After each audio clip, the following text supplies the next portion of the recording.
welcome everybody to the first ever Haysboro Community Crime Prevention Open House via Zoom. Thank you very much for coming and being a part of this. A lot of what I enjoy doing about this is the fact that building the community and having neighbors get to know one another is really quite rewarding and very fun to see. So the Haysboro Community Association, as again, when I reached out to Stefan, they're located on 1204 89th Avenue Southwest. And I always find that the Community Association is kind of a really good linchpin to basically help build community and to enhance quality of life, because there's a lot of things that a community association does, and a good way to have them sort of act as a community, which is great. So one of the things that I did do is I sent out a crime and safety perception survey. And the reason why is to understand what people's attitude and feelings were towards crime in the neighborhood, and to find out if they actually felt safe in the neighborhood. Because again, for a lot of our experiences, it's our perception of crime has actually, it's good to see whether or not that actually does connect very strongly with the way things are. So in terms of the results, we had 6 respondents, and half of them believed that theft from vehicle was a major problem, with 50% saying that's the biggest problem. The second biggest one was residential break and enter, and I believe one of you did mention that seeing someone going sort of through backyards, probably checking doors, is probably looking at a residential break and enter. And with the violent crimes of robberies and assaults, people consider either to be no problem or a very minor problem. Again, Haysboro, with respect to violent crime, is a very, very safe community. And with some people with some concerns with respect to the vehicles themselves being stolen. So now, when we looked into the comments, a lot of people are, again, focused on the idea that there does seem to be crime that's related to drug use, and this idea of sort of like a systematic attempt by thieves to sort of troll the neighborhood to find things that they can quickly, sell and make money to finance their habit. And again, a lot of people talk about seeing a sort of a theft and increase in the use of drugs, and also finding, needles and other drug paraphernalia sort of in alleys and whatnot. So, and also people also have a concern about with the residents is sort of the residential break and enters. So, if we take a look at the actual crime activity, now this is a bit of an unusual chart, because the most recent activity is on the left-hand side, so March 2021, and then goes back month over month into the past, with a 12-month total on the far right. And as we can see, the assaults and robberies, they're extremely low. Again, with over 12 months, having 15 is pretty low, as well as the commercial and street robberies being in the single digits over a full year. But where we do see the issues, of course, is the break and enter being rather quite high, and theft from vehicle being 64 incidents out of 196. So fully a third. So if we take a look at the perception of crime, where people think that residential break and enter and theft from vehicle being the most prevalent problems, it matches up very, very strongly with the reported incidents in the Haysboro area.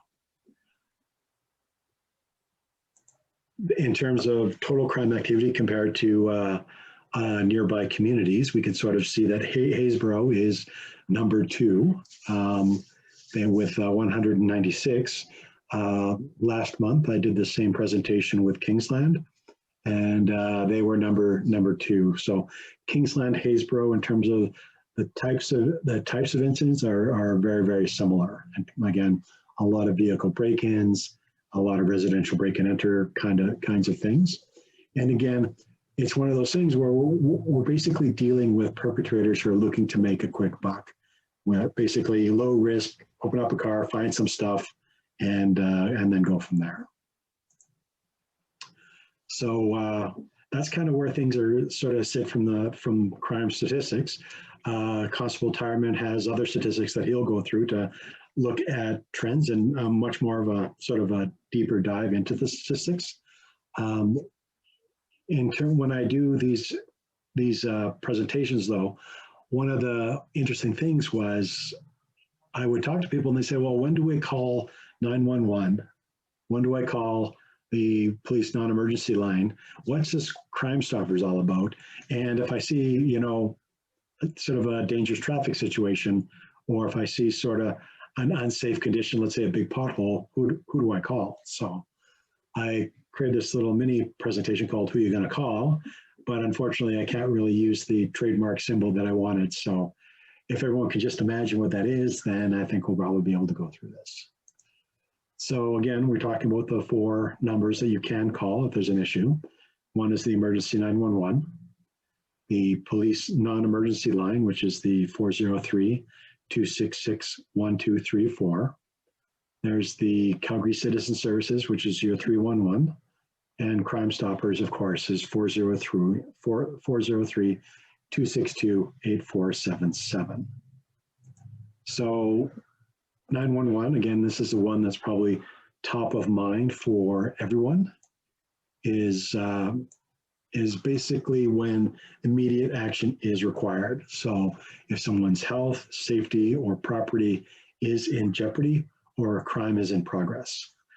It was really funny during one of these presentations, one lady said, well, actually, I actually saw a guy, trying to, when I walked up to my house and there was somebody trying to get in the front door.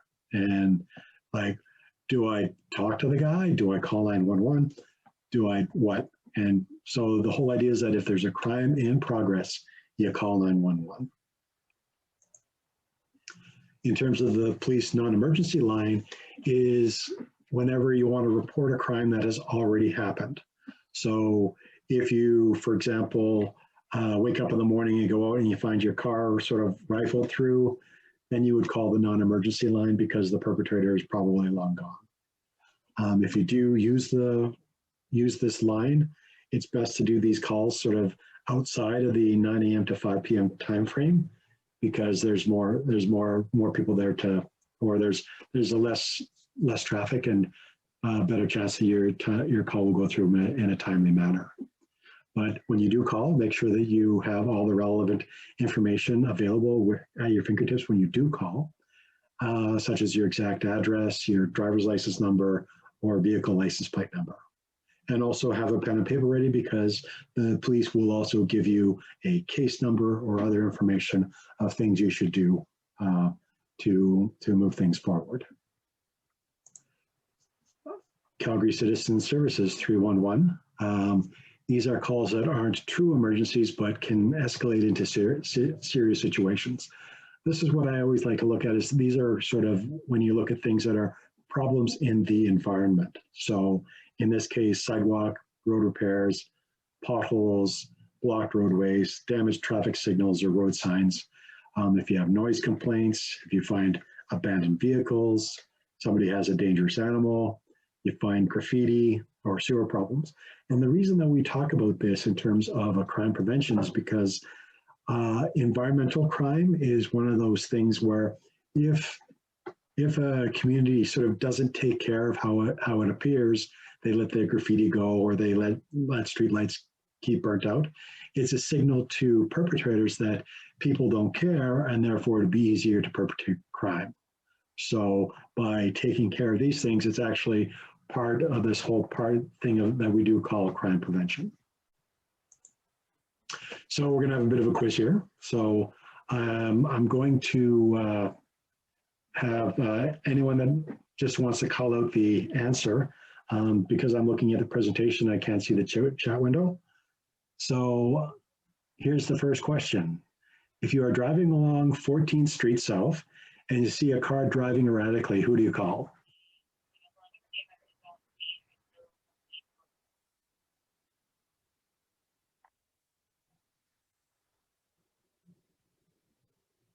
Anybody?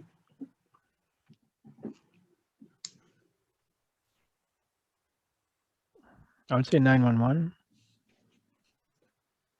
That is correct, 911.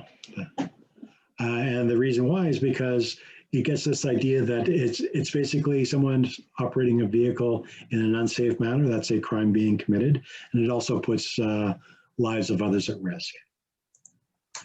Okay, you see a burnt out streetlight at the entrance to an alley.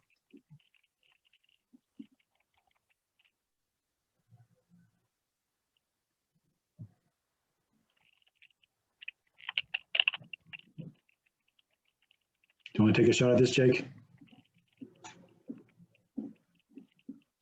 Yeah, this would definitely be 311. 311, excellent.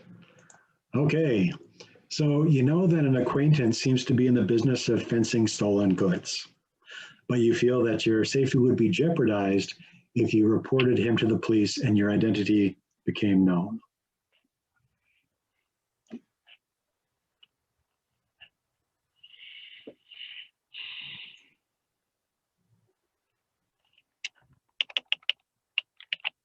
Okay, Crime Stoppers. So if you're ever in a situation where you feel that your life would be in danger if you reported, then Crime Stoppers will take your tips anonymously.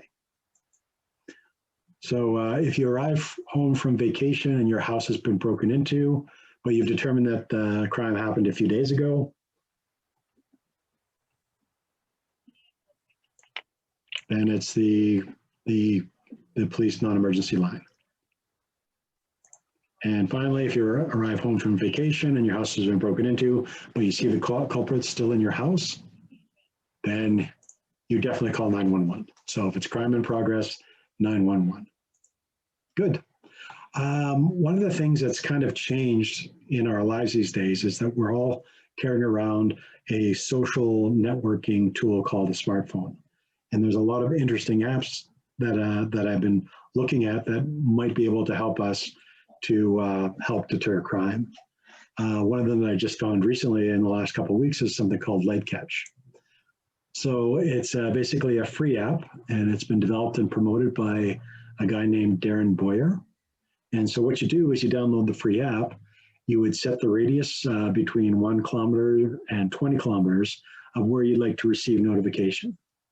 And so if you were to receive a notification, you're expected to check the details of the incident and pass on any information to the police that might help catch the perpetrator. So, and if you are the victim of a crime, you would, in addition to notifying the police, you also post the incident on the app. So this would include the date and time, as well as the photo, any kind of photographs or video of what was stolen. And again, this would be facilitated by if you have a home security system that if there was, let's say, a break and enter into your home, that you would receive quick notification.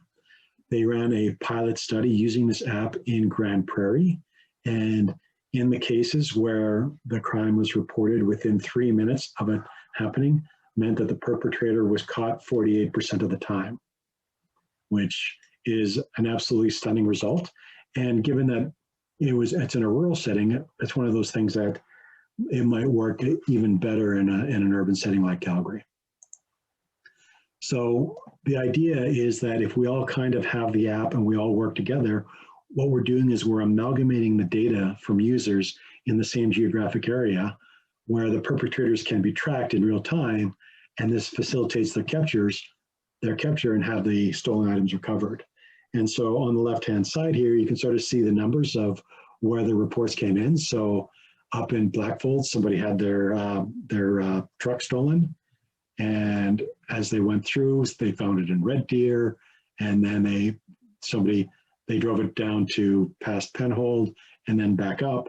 But because people were notified and were saying that it's over here, that they actually caught the perpetrator within 4 days. So it's a pretty cool little system, and might be good for something for Haysboro.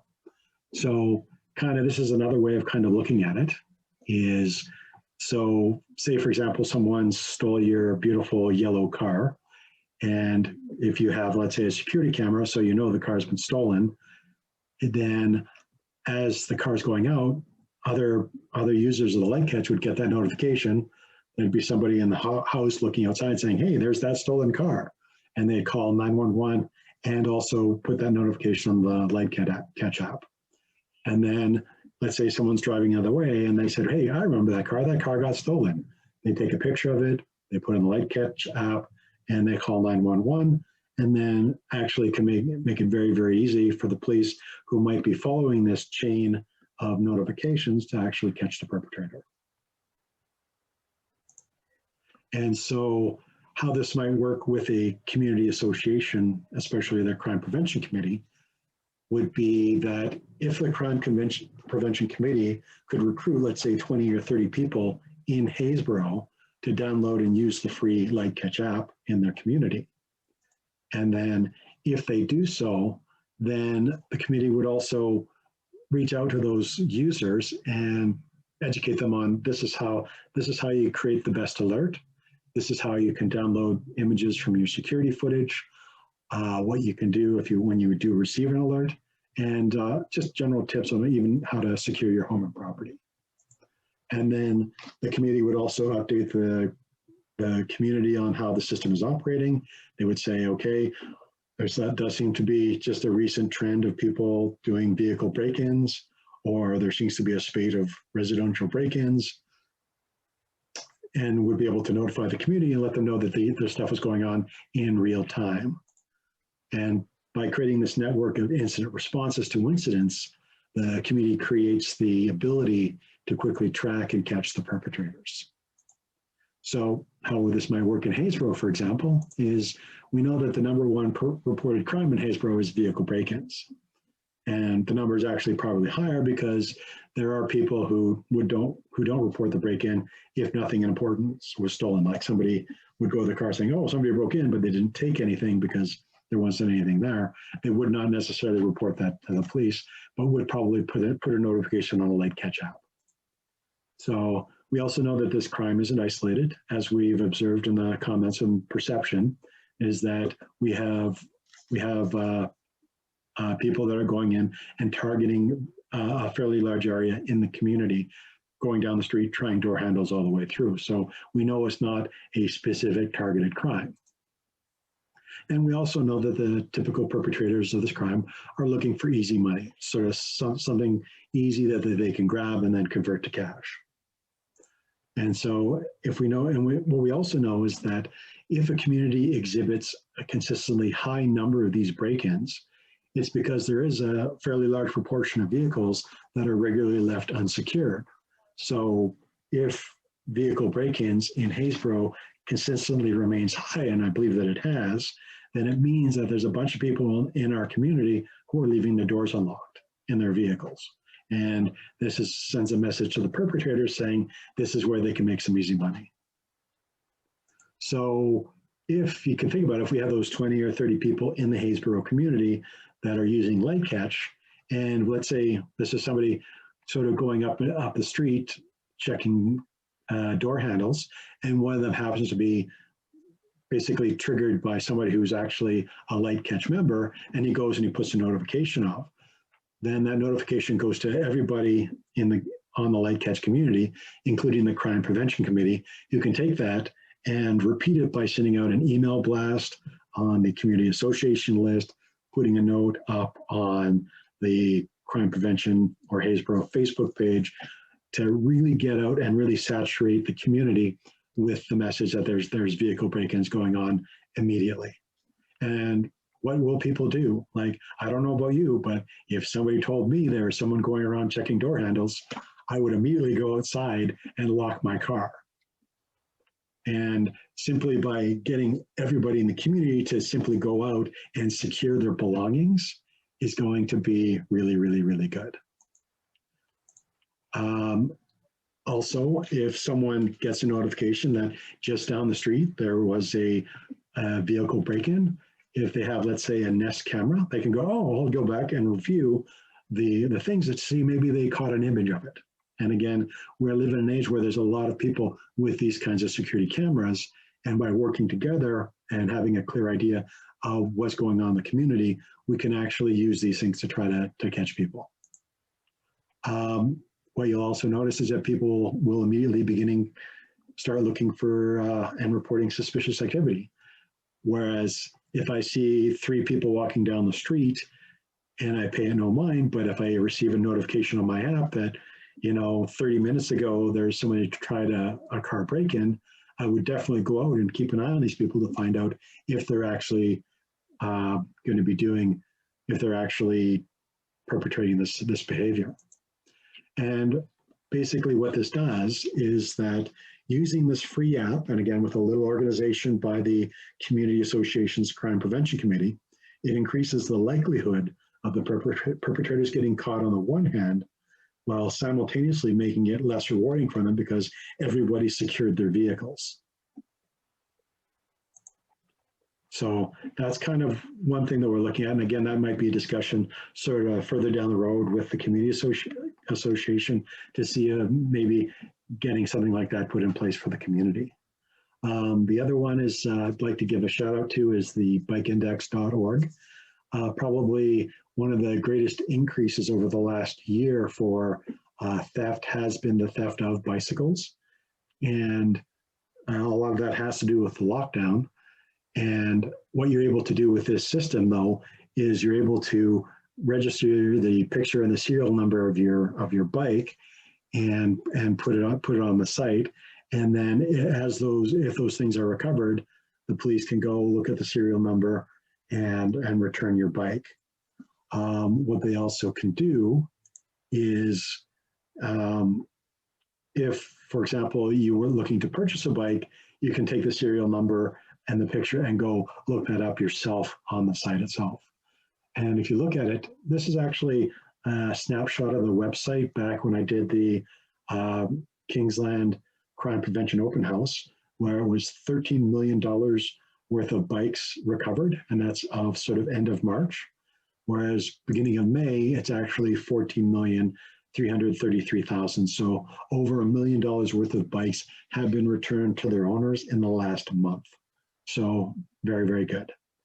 I'd like to, at this point, introduce Constable Jake Tyerman, Community Resource Officer for the Calgary Police Service, and our observer, Sergeant Harvey Bakonen of the Calgary Police Service.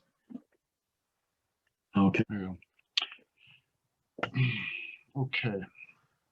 So tonight, part of what I wanted to do, I get a lot of requests from some of these meetings that I've done over the last couple of years to cover some different topics.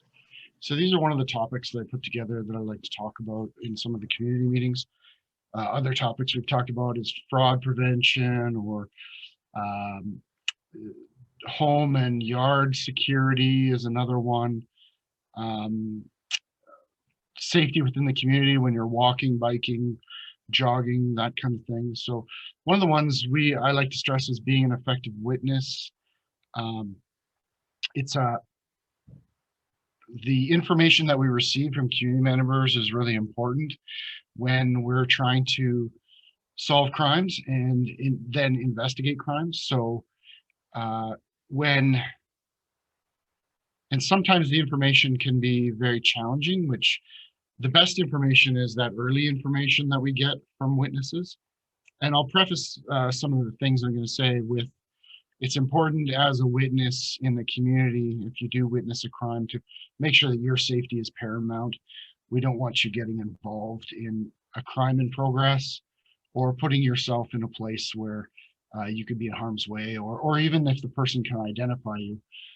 It's just best gather what you can from where you are if you're in a safe place, and that would be the best practice. So that's my caveat. So the first topic is location. So particularly if you're seeing a traumatic crime that's occurring or a crime in progress, some people, if you're in your own community, you're pretty good at knowing your location. You can give your address or your neighbor's address if their house is being broken into. But some people, when they're in different parts of the city, they're a bit disoriented and they don't know where they are. So if you can, obviously provide an address. You can look, what tips for that, you can look for addresses on businesses. A lot of addresses are posted on, so take that time to look around. Where am I? Use your phone maps if you can do that quickly and safely. Looking at street signs, look at an intersection, give us a cross street when you're calling in. If you don't have that, use landmarks. And I'll give a caveat on landmarks. Somewhere under the sun is not a landmark, or I can see the Calgary Tower from here is not a landmark. If you have something significant, it's 200 feet from the Peace Bridge, or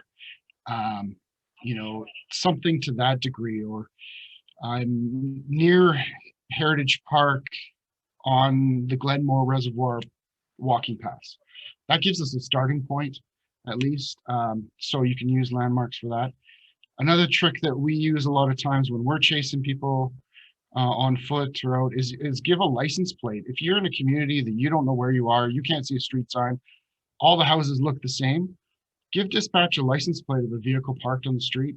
Most people register their vehicles to their home address, so that can give us a starting point too.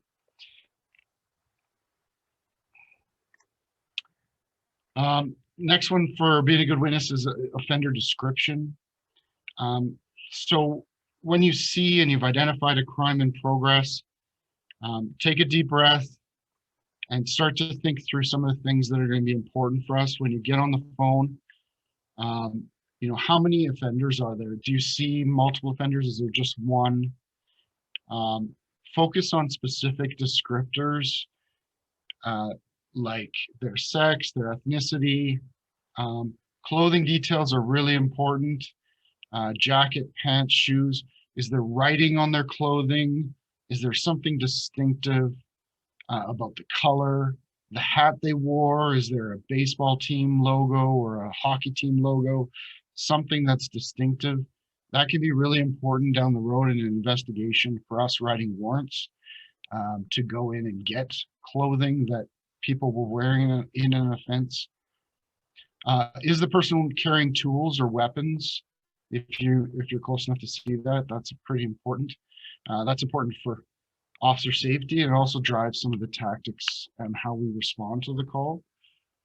Size or body shape of the offender. Are they 7 feet tall, or are they 4 feet tall? Are they thin? Are they round? Those kind of things. Hairstyle can really help. Long, length, short, color.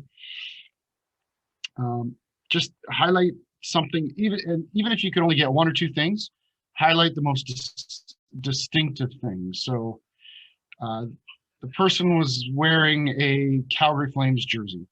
Well, that's pretty distinctive. We're going to pick that off pretty quick, especially if it's at night. That would help. And then the last thing about them is when they leave, direction of travel. So if you see somebody fleeing from a scene, give us that direction of travel that they're going, how long, and then the point of loss where you last saw them. So I saw them running south down 7th Street, and I lost sight of them at Heritage Drive.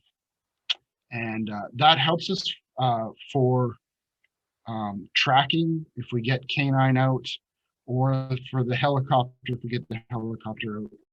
It gives us that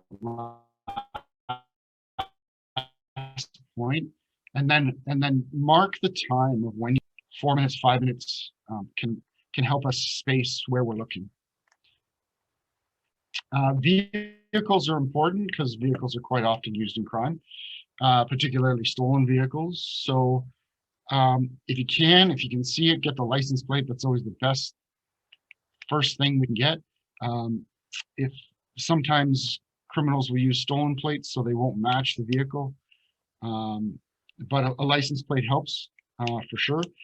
A lot of people don't know the helicopter can pick up license plates from I think it's about 3 or 4 kilometers away.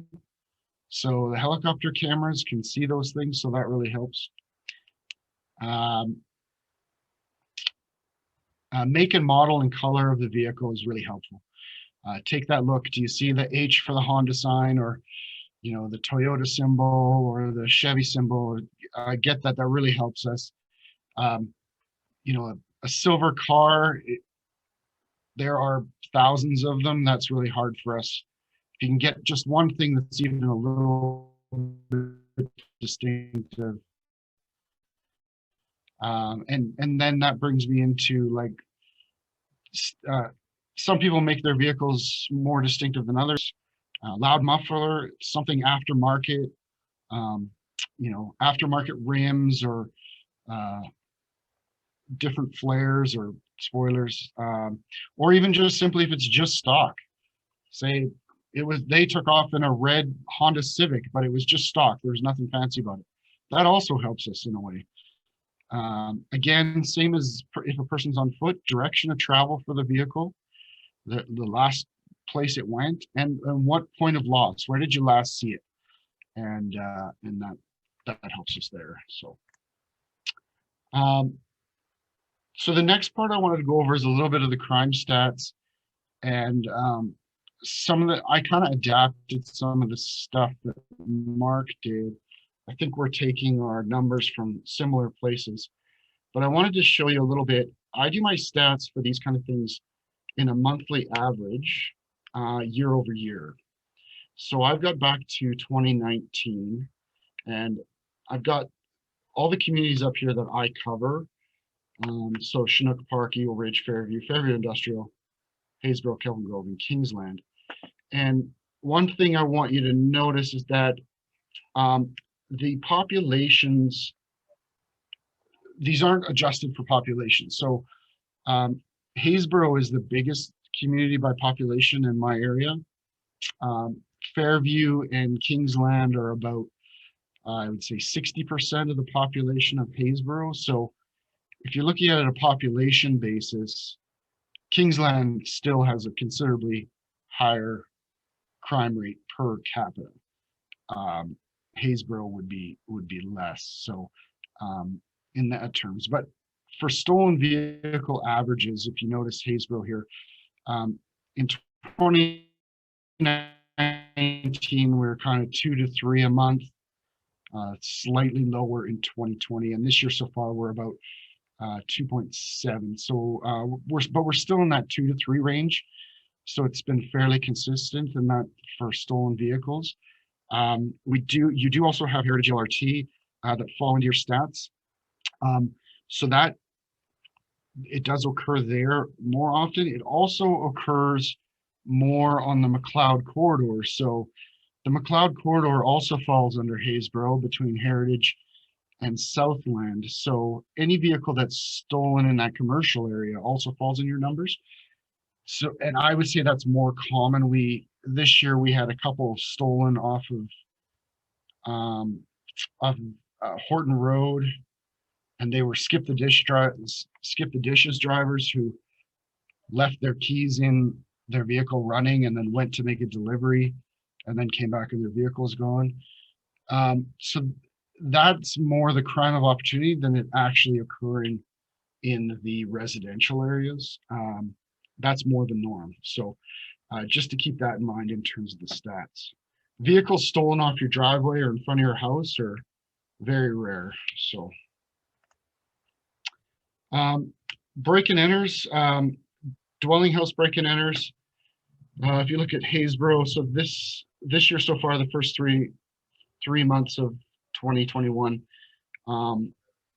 we're 1 to 2 at 1.7. So, and in previous years we've been less than 1 per month.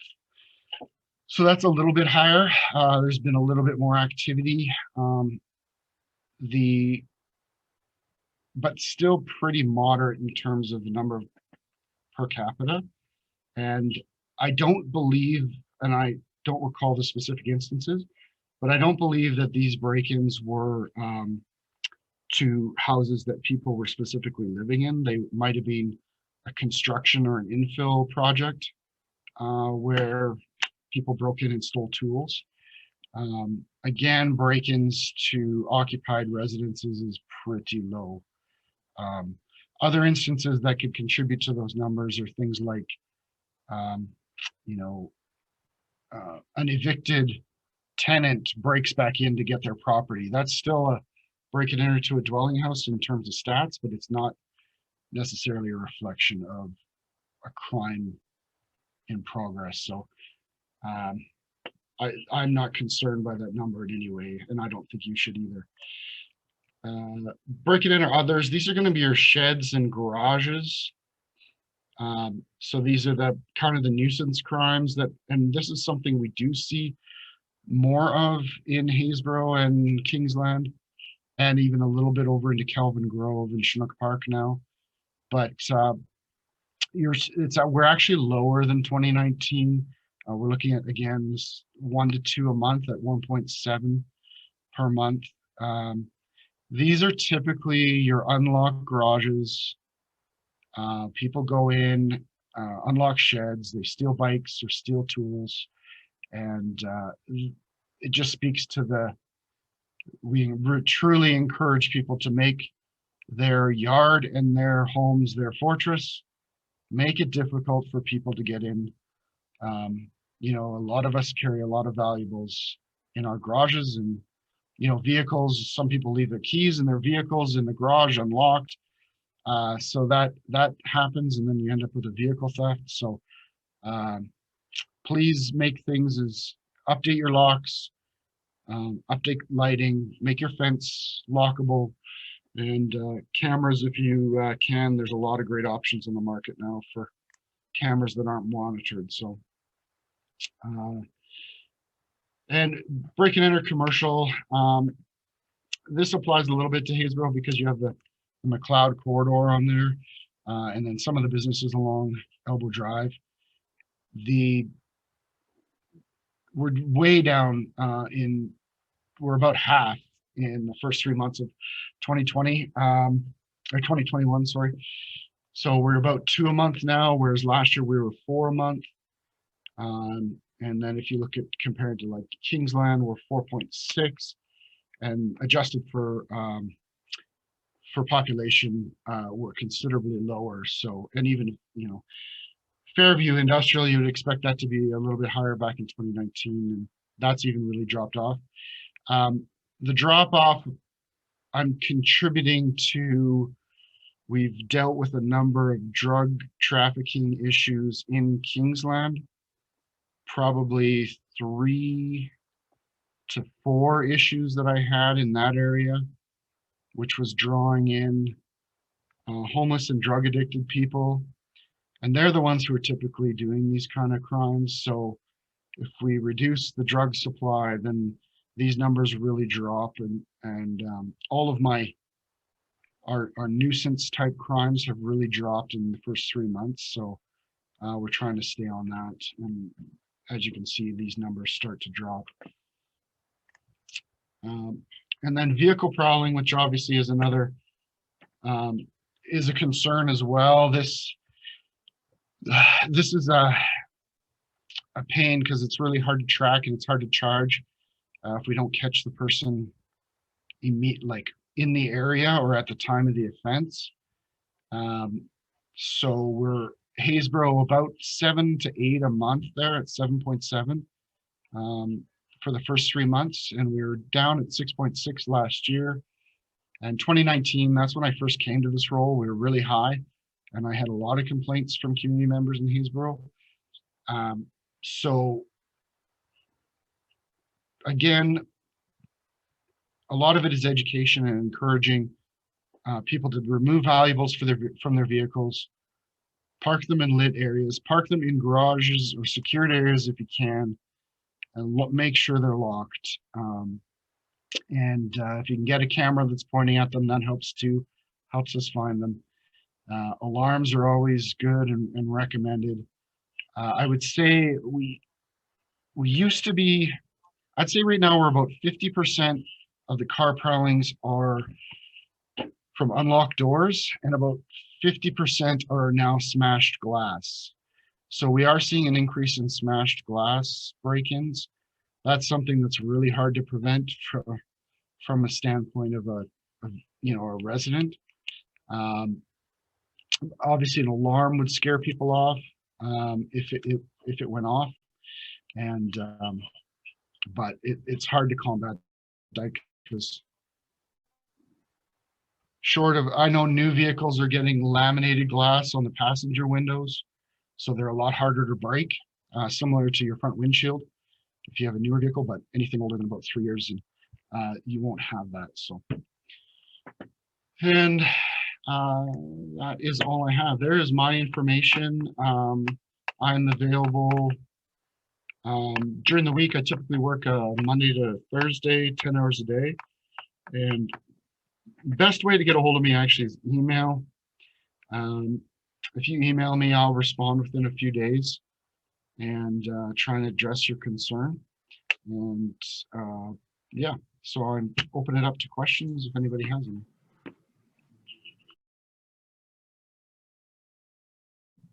So the 9 p.m. routine is it's kind of a regular practice that we're encouraging people to get into in terms of just a routine when they're at about 9 p.m. and they're getting ready for bed or planning their day tomorrow, that they go through the process of checking their home to make sure that, yeah, I left my outside light on, I closed my garage door, I locked my car and removed all the valuables, you know, anything like that. I brought in the kids' bikes so they're not laying on the front lawn, and just securing your property every night at 9 p.m. and going through that routine to make sure that everything is locked up, and just to discourage you from being a target of car prowlers or anyone looking to take your property. So. Okay, well, I think that's pretty much everybody. So I'd like to take this opportunity to thank Constable Tarman and Sergeant Bekonen. If Sergeant Bekonen, if you'd like to come off mute and make some comments on what you think about this, that'd be great. All right, did I do that right? You did. Okay. You're now on camera. Okay, perfect. Thank you for the invite. So I am new to the role. I'm supervisor. So I started this week opportunity to be the sergeant in each one of the communities. Our district is broken down into 5 communities, and you have a constable that is in charge of all those communities. And Jake invited me tonight.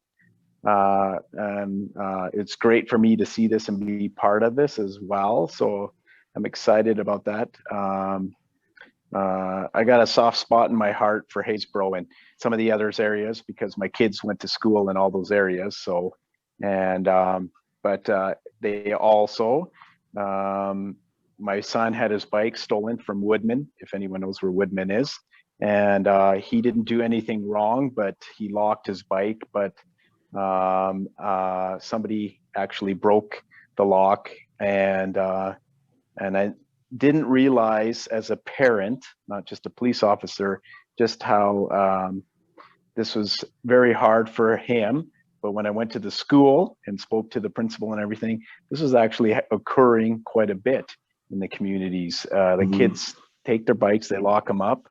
And so it was, now I'm kind of excited that I'm taking a different angle, and I'll be working with Jake and making your communities as safe as we can and listening to what those issues are. So I'm just thankful that you guys invited me tonight. So, and yeah, thank you for the opportunity.